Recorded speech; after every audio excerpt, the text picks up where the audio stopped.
So the yes are everything that is not a no.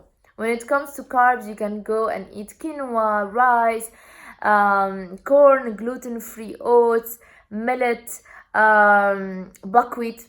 All of these grains are really good, very nutritious, and gluten-free. When it comes to dairy, definitely, then you go for almond milk, coconut milk, rice milk, hazelnut milk. You can milk every nut, every single thing.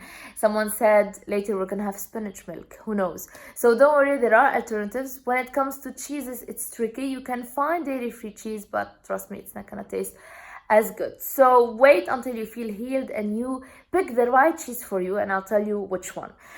When it comes to vegetables, spinach is really good, tomato, zucchini, eggplant, berries and carrots and banana. All of these are really good for you, and celery juice and coriander. All of these are amazing and cleansing vegetables.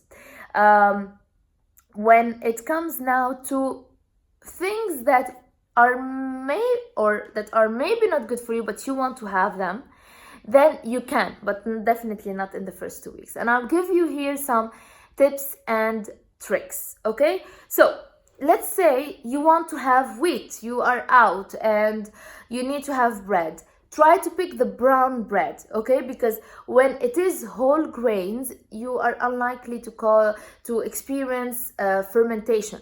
Simple white bread has simple sugar, which will be fermented and will cause gas. But when you get a whole grain with the fiber, you are unlikely to experience it. You might, but less. So always pick whole grains when it comes to wheat or any type of grain. Now, when it comes to dairy, laban and labne, honestly, you can pick lactose-free. Taneel has introduced a new range of lactose-free milk, yogurt, and labne. But if you are not fan of laban and labne, and you want to pick cheese, then go for a hard cheese. The harder the cheese is, the less lactose it has. So Parmesan and Pecorino would be really good for you. Feta is good. Goat is always better because it has less lactose. I personally digest goat, feta, halloumi.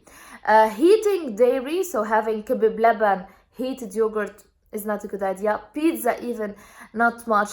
Always when it is harder, it's easier to digest. When it's when it's goat or sheep, it's even easier to digest than when it is cow sourced.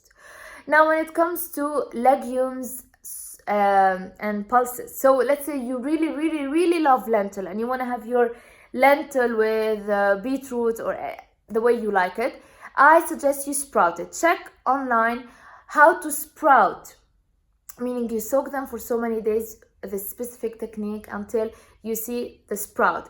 This is when the phytic acid is broken. This is when you can digest them better and absorb the nutrients. So everyone should sprout, not only if you have IBS. So sprouting is super beneficial.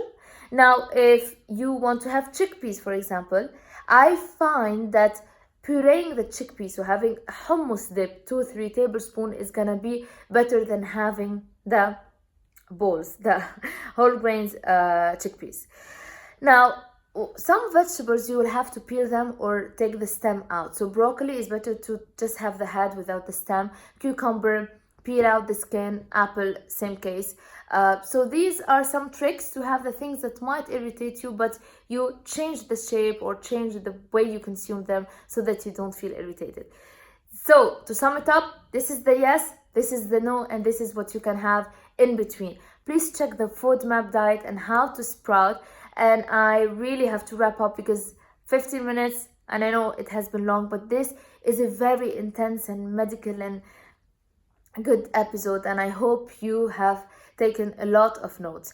In the next episode, I'm gonna give you the remedies, because sometimes you're gonna have this pizza and you're gonna have this burger, but what to do?